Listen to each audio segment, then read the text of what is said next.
Welcome to the Mile High Fight Show, where we break down the latest in the fighting world. Today, I'm here with my wonderful co-host Enrique Cisneros, so we're going to break down UFC 276. How you doing, Enrique? Oh, I'm doing great, dude, and I'm so excited to break down this card. It was one of the bigger cards, and it definitely was action packed. So I'm excited. 100%. So we will jump right into it. The main event, biggest fight of the night, middleweight title fight between Israel Adesanya and Jared Cannonier. A back and forth bout where Adesanya showcased his maneuverability and his ability to stay out of trouble. Both men peppered each other with power throughout the 25 minutes, and eventually it went to decision, and the style bender was awarded with another unanimous decision and title defense. So, yeah, I mean, good for him. It wasn't necessarily, when you talk about the main event, the like bombastic, crazy fight that you hope for. And I think a lot of people were disappointed with like it not being a super quotations exciting fight. But at the end of the day, Adesanya gets his unanimous decision, gets his title defense. He looked really good doing it. And Cannonier was just a step below. Yeah, I mean, I felt like this was going to be another very typical Izzy fight, and I'm not saying that in a bad way. It's just the way he fights is very technical and very skill oriented. Yeah. He's not, going in there and throwing wild punches. Like he's aiming deliberately and he's hitting you very precise shots. You have to be aggressive with Israel Adesanya. And if I'm being honest with you, I thought Jared Cannonier did as best as he was going to do. I didn't see Jared Cannonier doing more than this. Obviously, Jared fights with a lot of power. He's, a very strong man. And, there was times where he used some of that strength in the clinch to kind of move Izzy, but he could never get Izzy down. Couldn't really get close enough to hit him, with strong power shots. And I just felt like Izzy was very dominant from, the very get of this fight. So it's really hard for me to say that I saw this fight going any other way besides this. But I think in the same way, like when I used to watch Floyd Mayweather fight, I used to know what kind of fight I was expecting from Floyd Mayweather. And I feel like at this point, not saying that it's a bad thing, but like we got used to seeing Khabib fight a very certain way, very, very wrestling dominant way. And although his wrestling was very, very skilled and very dominant, and the ground and pound was vicious with Khabib, um, you just got used to seeing him wrestle all the time. I think that in that same sense that people should kind of get used to when Israel Adesanya has to fight this kind of fight, he's going to fight this kind of fight. I think that he was able to mix it up a little bit more with Robert Whitaker, because I think Robert Whitaker was more willing to, step into that danger zone with him. I don't think Jared Cannonier was willing to do that. I don't think there's a lot of guys like Yoel Romero who's, got a chin of a chin and made out of steel, and is, Father Time hasn't even beat Yoel Romero yet. He's like 42. But anyways, even Yoel Romero wasn't willing to step into that danger zone with Izzy because, and like I just brought up Robert Whitaker doing it, Robert Whitaker got knocked out in the first fight, like because Izzy still has that power and he still has the ability to put guys on their ass. Paulo Costa got knocked out. Derek Brunson got knocked out. So Izzy still has put guys on their ass when he's needed to. It's just a lot of guys aren't willing to test that anymore. And honestly, just shout out to Izzy for doing it again. I mean, until someone cracks the code, you can't really say it's not a good fight. So, I don't know who's he going to fight next. I would imagine the UFC is probably going to try to push Alex Pereira onto him. That's why I think they set up the Sean Strickland fight in the very get. So that's what I would be looking forward with Izzy next. And with Jared Cannonier, I'd probably say, whoever's up and coming in the division, maybe he even fights Alex Pereira himself if the UFC wants to give Pereira another fight, So, I guess we'll just have to see. But, yeah, congratulations to Izzy for another successful title defense. And, I can't wait to see what the next one's going to be. I really don't see anyone beating Izzy for a very long time. Not at 185. Yeah, no, and I mean, kind of like you said, it's like you can go for a more exciting style or whatever, but he's trying to win and he's trying to do it in the most efficient way as possible. You know what I mean? It's almost like he's like doing math. He's like, how can I beat Jared Cannonier with as little energy expended as possible? You know, like he's just so precise about it, like you were saying. And so it's one of those things where like, is it super exciting knockouts or whatever? No, but he's extremely impressive as a fighter and is extremely difficult to beat because he does it so smartly. You know what I mean? And so, you know, props to him. And then we'll have to see how that goes. Obviously, you mentioned Alex Pereira. We'll talk about a little bit later on the card here, but yeah, a great main event, even if it isn't the traditional quotations, bombastic affair. So for the co-main event, was a little bit closer to that expectation when we got featherweight title fight between Alexander Volkanovski and Max Holloway, their third meeting, another 25-minute bout that ended in decision. Volk was able to remove doubt on the Max Holloway trilogy as he puts Max away by unanimous decision, and it was very consistent in his striking throughout the night and avoiding major damage. He got like a little cut on his eye, and he ended up opening a very large cut on Max's face just above his eye that bled heavily. And though Max stayed in the fight and tried to return fire, it just wasn't enough come to decision time. And, a lot of respect for Max for staying in there. Like, it was a gnarly cut. It was hard to look at. And I honestly kind of thought that the fight was going to get stopped just because that's such a sensitive area right next to your eye. But he kept going. He kept taking punches to the face. And uh, yeah, he really did try his best. And a lot of respect to Max Holloway, but it just wasn't enough in the end. Yeah, and this heart, I mean, this fight broke my heart. It really really did. Like I love Max Holloway so much. I've seen him fight so many times. I've seen the tip top of his career, and I think he still has many more peaks in his career. But obviously, this is a valley for sure.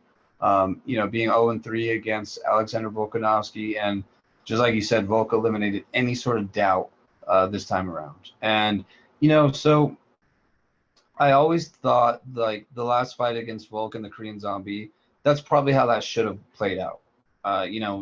Nothing wrong against the Korean Zombie, nothing against him. He's still a great fighter. I just think in the later sort of years, um, he hasn't necessarily been like in his prime, truly elite Korean Zombie.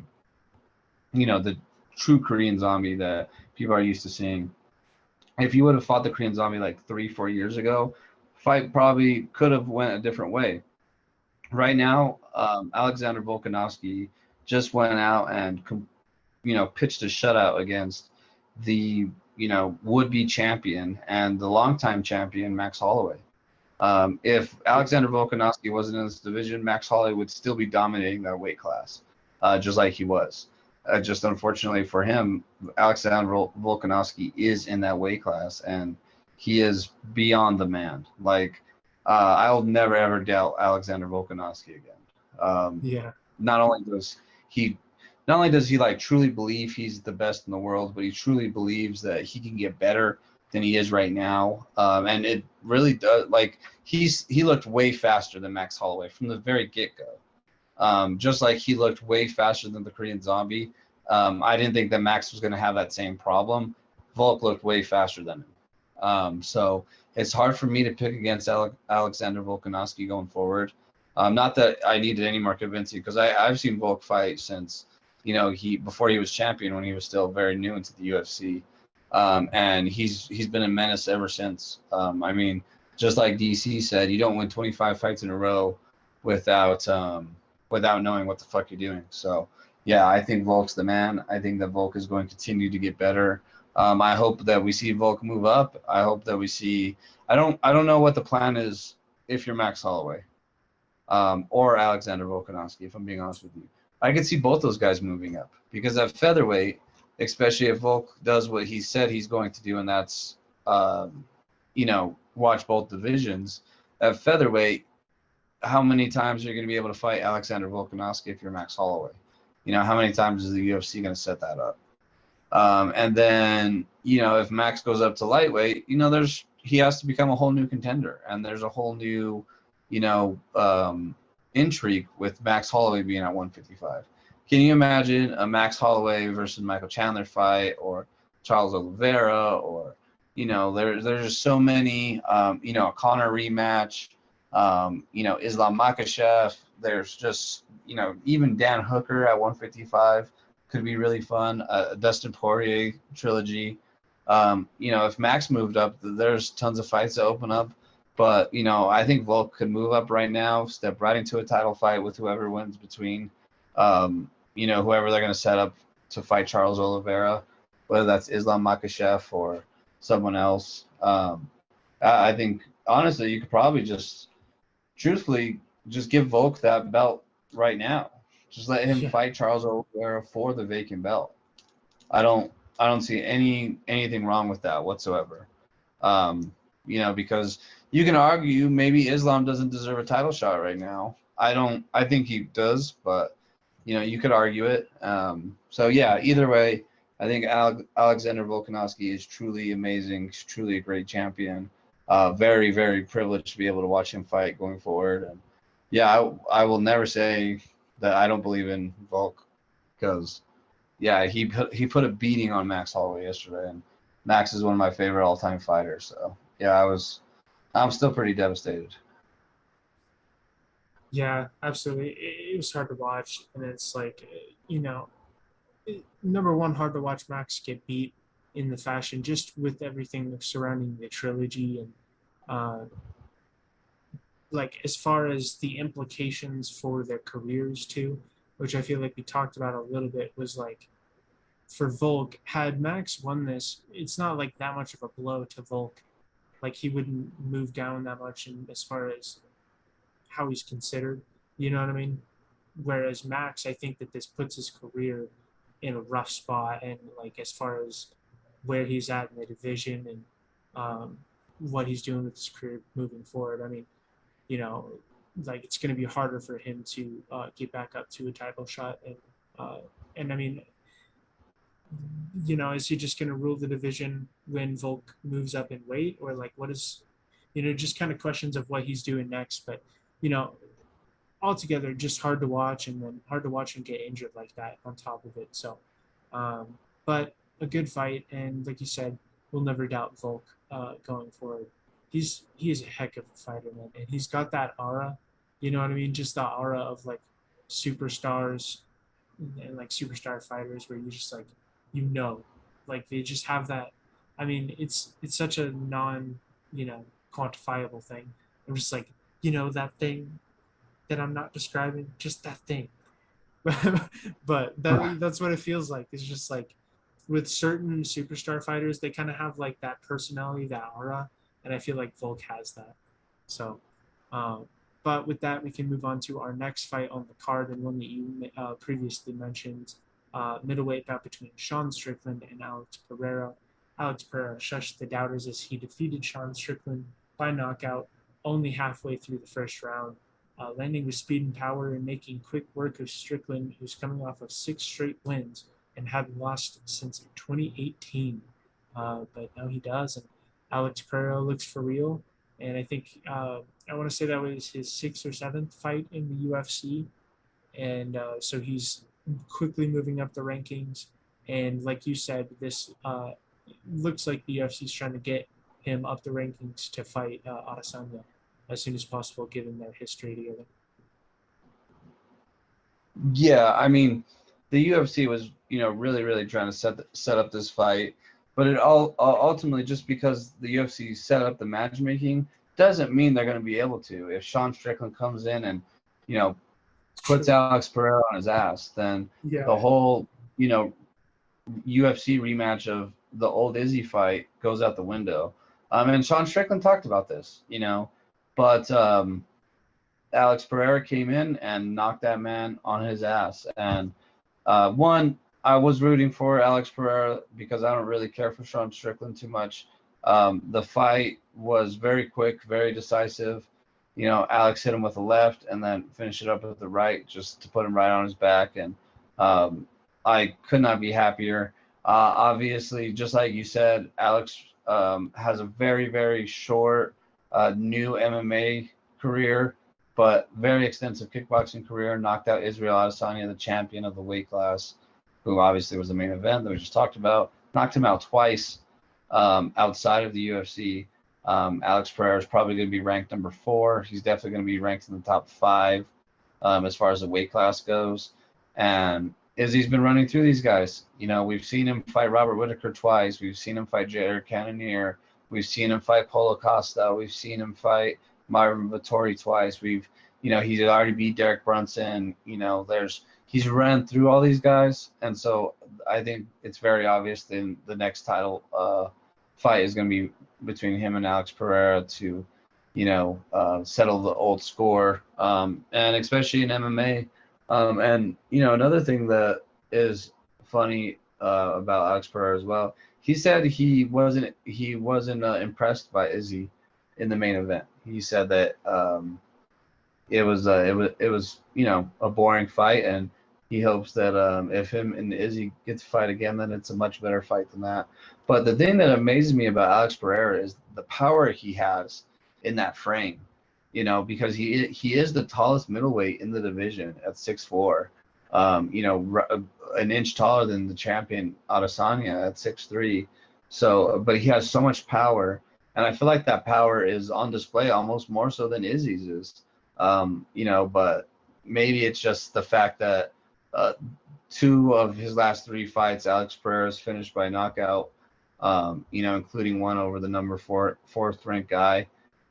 This past Saturday over Sean Strickland. So, yeah, I was very impressed by Alex Pereira, and I continue to look forward to watching this guy fight because he's been very electric, and I do think that he's going to be the one that can give Izzy the most trouble right now, because it doesn't matter who it's been, they haven't been able to mess with Izzy at all, and this guy's proven to have beaten him twice already, and not just like a decision, like he's knocked him out flat on his face. So very excited to see how that's going to come out when that comes out. Yeah, absolutely. It's something to look forward to. And like you said, it's like they can set it up, but Alex Perez still got to deliver, and he certainly did. So the next fight here, a welterweight bout between Robbie Lawler and Brian Barberena. And I know last night, both of us, when it happened, felt like this would at least be a contender for fight of the night. And with the rest of the card, I kind of feel like it was, at least for me. It was really interesting. One of the most entertaining fights in the night. Robbie Lawler jumped out to an early lead in this fight, looking sharp and powerful against a slow start Barberena. But eventually, Barberena found his footing and started peppering Lawler with a flurry of strikes and tiring him out, then able to land more with power and eventually put him away in the second round. And it was really fun to watch because, like, Barberena looked outmatched in the beginning, to be honest with you. Lawler looked better, and he looked stronger. He had more power in his strikes. He looked faster. He was pushing the pace. And then eventually, throughout the fight, Barberena just got more and more footing in it. He started landing more, and then he started landing more with power. And soon enough, Robbie Lawler looked tired, and then it was over. And it was a fun fight to watch. I honestly expected Barberena to lose it pretty quickly with Lawler, but he turned it all the way around and then got the finish in the second round. Yeah, I mean, I agree 100%. If I'm being honest, I thought Robbie Lawler was going to come in and smoke him, especially with, Brian calling out Robbie Lawler and asking for this fight. But it was fight of the night for sure for me. It was such a good fight, back and forth pretty much the whole way through. Comeback story, knockout, just everything you want to see in a fight. And even more so, like I told you, this fight was supposed to be on the prelims. So, yeah, like this fight was going to be a free fight. So the fact that it got moved up to the pay-per-view, which it should have been on the pay-per-view right from the get-go, just because of the name Robbie Lawler. I'm so happy because it definitely deserved to be on the pay-per-view. It was just such a good back and forth war. Um, like power shots on both sides. Barberena ended up bleeding a little bit out of his nose. He looked like he was going to lose many times in the first round.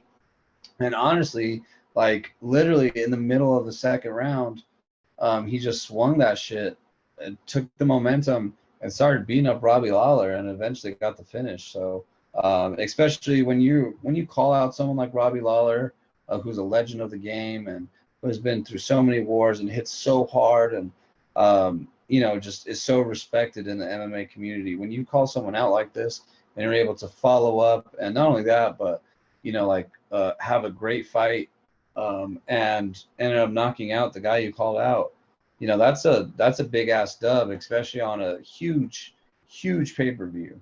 Like Brian Barberena, made himself some money and some fans last night by knocking out Robbie Lawler on the main card like that. That was absolutely spectacular, especially coming after, and we'll talk about it in just a second, coming after what happened with Pedro Munoz and Sean O'Malley. So, Brian Barberena made himself some money, made himself some fans, including myself last night. Shout out to Robbie Lawler, though, because Robbie was in it every single minute of it until the end there, and was winning a lot of that fight, even at 40 years old, at a lighter weight class. Not super light because, 170 still, on the heavier side, but still hard to do, especially at 40, and to look as good as Robbie did. Shout out to Robbie Lawler for sure, because it takes two to tango, and Robbie was in it to win it last night. And, the best man ended up winning, and that was Brian Barberena, and kudos to him. But yeah, fight of the night for sure. Great fight by both those guys. Absolutely agreed. And then, just as you mentioned, the card opener, the first fight, Pedro Munoz versus Sean O'Malley, a bantamweight bout. One that we were really excited for to see just what Sean O'Malley's going to be. And it was a big prove-it fight for him. And a disappointing one. Initially looked like a solid neck-and-neck fight between both of them, landing with power. Could have gone either way. But unfortunately, the fight ended in a no contest after an accidental eye poke by O'Malley left Munoz unable to continue. So you never see or like to see a fight end like that. It's just deflating, especially when like I'd like to hear your take, Enrique, but when the fight left off, I felt like it could have gone either way, and that nobody had necessarily established themselves as the winner of that fight. But if I was going to pick anybody, I think I would have picked Munoz at that point in the fight. Yeah, I agree, and this was a frustrating fight because I like Sean O'Malley and I want to be like a uber fan of him, but I need to see if he's a contender or if he's a pretender, And I feel like every time he's had to fight someone that's going to prove if he's one or the other, something crazy happens. Like when he fought Chito Vera, he broke his ankle. When he fought fucking Pedro Munoz, he got the eye poke and there was a no contest. So every time I need Sean O'Malley to prove what he is or isn't, I don't get that opportunity. I'm robbed of that opportunity, and the fans are robbed of that opportunity. But I agree. I will say that I thought Pedro was winning based off of activity. I don't feel like Sean was being active enough. I do feel like Sean was checking his leg kicks relatively successfully, somewhere getting through, especially when Pedro started going up the thigh a little bit. But one thing I love that Pedro was doing was following the stance switch of Sean O'Malley to the T. You know what I mean? I felt like every time Sean switched stance, he was right there with him. And so, yeah, it was one of those things that I thought that fight could have gone either way. If it would have went to decision, I'm not sure where it would have went. I felt like Sean needed to get more active in that fight, leading into the eye poke. But ultimately, it doesn't really matter because it ended so shitty. So, yeah, ultimately, I think they just need to rebook that fight and, you know, like just rebook that fight right away. Get Yeah, that one going. absolutely. Yeah, well, and luckily they didn't get too far into it and beat each other up too much. So hopefully they don't need a whole lot of recovery time. And like, I would love to see a resolution to that one for sure. So leading into the main card, the final prelim fight, a lightweight bout between Jalen Turner and Brad Riddell. Turner comes in making a statement with his 45-second submission of Brad Riddell to close out the prelims, stunning him with a strike and taking the opportunity to lock in a guillotine. And yeah, I mean this was fun. I didn't expect it to be quite as quick as it was. Obviously, Brad Riddell, a serious fighter, serious contender in the division, and Jalen Turner makes an example out of him and kind of puts his name more on the map in that lightweight conversation. Yeah, I mean, just like you said, Brad Riddell is he truly is a contender in this division, and even more so, like he comes from City Kickboxing, who also has champions Israel Adesanya and Alex Volkanovski on their roster in their gym with them. So Brad Riddell is constantly fighting, quality sparring partners from a great gym, from a great area, very prideful, very very good fighter. I've seen uh, Brad Riddell fight a few times now, and he's a very good fighter. Jalen Turner, though, is everything I thought he was going to be. He's huge for the division. He's lengthy. He's got power. He's strong. He's fast. He's got a killer instinct. Jalen Turner is going to be a top contender in this weight class going forward. Now he's going to get ranked in the top 15. More than likely, he's going to get a top 10 guy next. And, especially in that division right now, you never know where and who that's going to be at 155. I think it's a very interesting weight class. And Jalen Turner really, really put on a show by subbing Brad Riddell in 45 seconds. Like he came in and just took over right away. Hit him with a good punch, stunned him, got him to the ground, got on that guillotine, and was just able to finish the fight exceptionally well and exceptionally quick. So, yeah, I think Jalen Turner probably got like performance of the night for me at least. I don't know if you got it from the UFC, but for me at least, to open up a pay-per-view the way he opened up the pay-per-view. Or wait, was Jalen Turner on the pay-per-view? No, he was on a prelim, right? He was the very last fight of the prelim, so he was like leading into the pay-per-view. Even better. That's how you end the prelims, and the prelims were good. Like even the early prelims were very, very good. So, to end the prelims that way, to set the tone going into the pay-per-view, yeah, Jalen Turner did his job because all eyes were on him. You know what I mean? Yeah. Because that's when people are getting ready to watch is right before the pay-per-view starts, right when the prelims, and that's when everyone's tuning in. So, unless you're like me and you've just been watching fights since 4 o'clock in the afternoon, but ultimately, like, yeah, Jalen Turner did his job, and I cannot wait to see Jalen Turner fight next. I'm not sure who he's going to be fighting next, but someone in the top 15 at the lightweight division.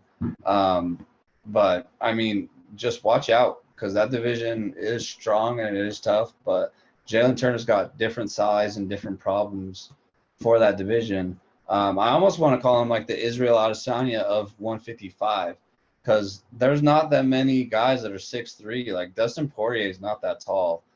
Michael Chandler is even shorter than that. So, I think Dustin's like 5'11", so that length could cause problems for a lot of those guys, in that division. So we're just going to have to see how he does. This is almost like a Sean O'Malley type of situation where we have to see if he's, going to continue to beat these ranked guys. And I'm excited for it. So, yeah, shout out Jalen Turner. Couldn't agree more. And I definitely think it was time for a new, fresh face in the top contender sphere of the lightweight division there. You know what I mean? Especially with Charles Oliveira taking that top spot right now. And, it doesn't hurt to have another name in there. Obviously, he's still got to work through maybe one or two more fights before he gets to, like, even sniffing a title shot, I would assume. But like you said, he's at that point where we see if he can be that guy or not. Um, so the next fight on the prelims there, welterweight bout between Jim Miller versus Donald Cerrone, a fight to decide the all-time leader in wins achieved in UFC history, ends in a guillotine by Jim Miller on Donald Cowboy Cerrone in the second round. After the fight, Cerrone retired and left his cowboy hat and gloves inside the octagon. So obviously, lots of respect to Donald Cerrone, a legendary fighter in the UFC, has roots in Colorado. So shout out Colorado, obviously. And, yeah, I'd love to see it for him. Obviously, you wish that you could end on a win, especially it would be very cool to go out being the all-time leader in, wins achieved. But unfortunately, that's just not the way it went down. But obviously, respect to him either way. And I hope he enjoys the retirement. And he's going to go be a movie star, he says. Right, exactly. Yeah, and I mean, I can't say anything but how much I love and respect Donald Cerrone. I've watched Cowboy since I got into the UFC. He's from Denver, has a Denver connection. Watching him come to the, ring with the cowboy hat on, and, the song that he always picks, the I'm a Cowboy. I seen Cowboy weigh in when he fought Jorge Masvidal here in Denver, and that was the last time he ended up fighting here in Denver, unfortunately, which was a loss to Jorge Masvidal. But yeah, I mean, Cowboy was just known for always being ready to fight, always being willing to fight whoever, stepping out on last minute notice. And he's fought like the who's of everybody, and to go out against a guy like Jim Miller, who's a classless, class act himself. It's a nice send off for Cowboy. It's very unfortunate it had to come on a loss, but whether it was a win or a loss, Cowboy said it himself. He just wasn't in love with it anymore. And just all kudos and all respect to Cowboy. I'm really gonna miss watching him fight, and so very grateful I was able to watch him fight for all these years. And yeah, just best of luck being the movie star. Best of luck doing whatever he's going to do going forward. I know that he's going to be great at it. So, yeah, shout out to Cowboy. Shout out to his family. Shout out to his grandma for being such a cool grandma. But yeah, just love Cowboy. Love the fight. Shout out Jim Miller as well. Not to have Cowboy's retirement overshadow his win and becoming the all-time UFC leader in wins.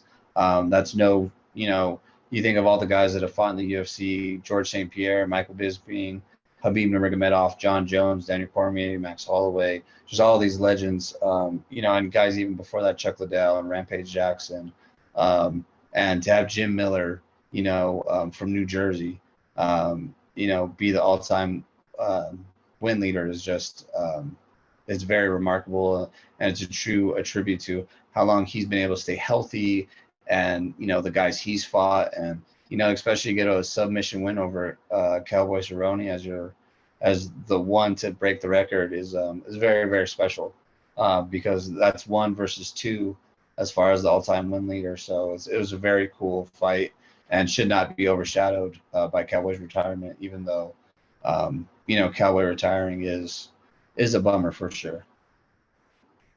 Yeah, absolutely. Congratulations to both of them. Obviously, Jim Miller on achieving that record, and Donald Cerrone on his retirement. And, it's just history going down. Obviously, not the way that maybe Cowboy wanted it to go down, but it goes down regardless. And respect to everyone involved. And the next fight on this card here, welterweight bout between Ian Gary and Gabe Green. Another entertaining one. Gabe Green pushed the pace and landed some solid strikes, doing his best to nullify the height difference with his long wingspan. But Ian Gary stayed patient and picked his shots, delivering with power to end up outnumbering Green in significant strikes and winning by unanimous decision. And the only thing I was surprised about with this fight was the unanimous decision, because I could have seen split decision, because I felt like Gabe Green got some solid strikes in there and did push the pace at times. But Ian Gary's such a sniper, and though he wasn't the one that was pushing the pace and in charge of the fight, he hits with power. He picks his shots well, And he avoids trouble pretty well too. He doesn't take a lot of unnecessary bad shots. Yeah, I agree to the fullest. And yeah, Ian Gary was exactly what you said. He was a sniper out there. Super accurate guy. Just every single shot looks like, he was just aiming it just perfect and just hitting Gabe Green with everything he threw almost. And Gabe Green was a tough motherfucker, dude. Like he really was fighting his ass off. And, Yeah, not taking I feel like sometimes when people say that, it like takes away from the fighter himself. Like, oh, he's just tough. He has no skill. Gabe Green was throwing good strikes, and he had good technique, and et cetera, et cetera. It was a good fight, but Ian Gary just really was on some other shit, and I think that Ian Gary is another one of those names that you should probably look out for. That combines accuracy with his punches, speed, tenacity, because Gabe Green was hitting him with hard punches as well, and he still had plenty of chin, still was able to, get the momentum back when, Gabe Green was able to hit him with a few combinations. Ian Gary was able to get out of the way, get the momentum back, start hitting him back. Didn't let Gabe Green bring him into like a dogfight scenario where, he could have got caught with something. So the fight IQ's there. So yeah, I really do think that Ian Gary can be a contender at welterweight, and like I was telling you last night, he's got some height on him as well, and I'm not down in Kamaru Usman. I think Kamaru Usman is in that Alexander Volkanovski class of like guys that are different. But it's when you run through the division like Volk and Usman have, you just start looking at anybody that can be different and anybody that can pose a challenge to him. And eventually, Ian Gary definitely needs some more fights. Like I'd love to see Ian Gary versus Wonder Boy. Like that's like matchmaker dream heaven right there. Like both those guys, tall, lanky guys that are accurate as hell. I'd love to see Ian Gary versus Wonder Boy as soon as possible. And I hope that's a fight I get to see. But yeah, I mean, ultimately, Ian Gary put it on Gabe Green. Shout out to Gabe Green for hanging in there. But yeah, I could see how it could have been a split, but I do feel like the right decision was the unanimous one, because I felt like Ian Gary just had control over the overall like he just controlled the pace of the fight most of the time. There was times where Gabe Green was able to kind of get some momentum, but Ian Gary was able to get it back relatively quickly. So yeah, yeah, I just appreciate another good fight. This card was crazy. yeah, absolutely. Yeah, just one of many on this card. So, another one that was pretty solid as well, and the opener for the prelims and the last fight that we'll cover tonight, middleweight bout between Brad Tavares and Dricus Du Plessis. And to open up the prelims, Brad Tavares and Dricus Du Plessis go at it in a bloody battle that saw Du Plessis try to go to the ground initially, only for Tavares to keep it on the feet. And then a 15-minute striking match ensued. And, Tavares ended up getting pretty bloody, but was super tough and stuck in there. And, this was just kind of an appetizer for the rest of the card, and a really solid one to start out the prelims there. Yeah, I mean, this is exactly how you want to start off a big pay-per-view. With two guys just standing there going to war. There were so many times where honestly, I thought Brad Tavares was going to get put out, but he just had a chin on him. I mean, at the beginning of the fight, Brad Tavares' hair was blonde and black. By the end of the fight, Brad Tavares' hair was red and black. Yeah, There was almost no blonde in his hair whatsoever. He was completely opened up, completely bloodied. And dude, it almost makes me sad because both Hawaiians that fought on the card, Tavares and Max Holloway, got really bloodied up and really cut open on this card, and it just bums me out to see the two Hawaiian guys. There's only like 6 Hawaiian fighters in the UFC, anyways. So to see the two more prominent ones with bigger names get bloodied up tonight was sad. But ultimately, left Brad Tavares for going out there and always putting on a show. Dricus Du Plessis Duplessis, I think, is going to be. I think he's a guy to watch for. I'm not sure how long it's going to take for him to continue to rise up like this. Middleweight is a tougher division for sure. But like Duplessis hits with a lot of power. He likes to stand and bang. There's a lot of guys in that division that kind of do similar things. Like, you have Jared Cannonier, you have Polo Costa, that he could fight. Luke Rockhold's another guy out there, who's like kind of in the legend status that can still, throw down a little bit. So, yeah, I mean, I wouldn't say this should take away anything from Brad Tavares.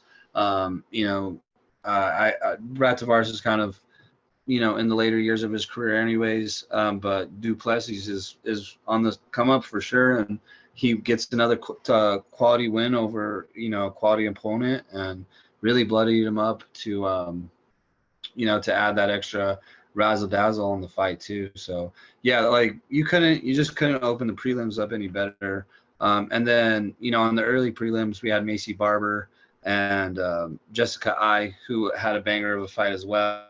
Jessica I ended up retiring in that fight, which was, relatively interesting to say the least, but still ended up happening. Macy Barber got the dub. So yeah, I would say from top to bottom, from early prelims all the way to the main event, this card definitely delivered.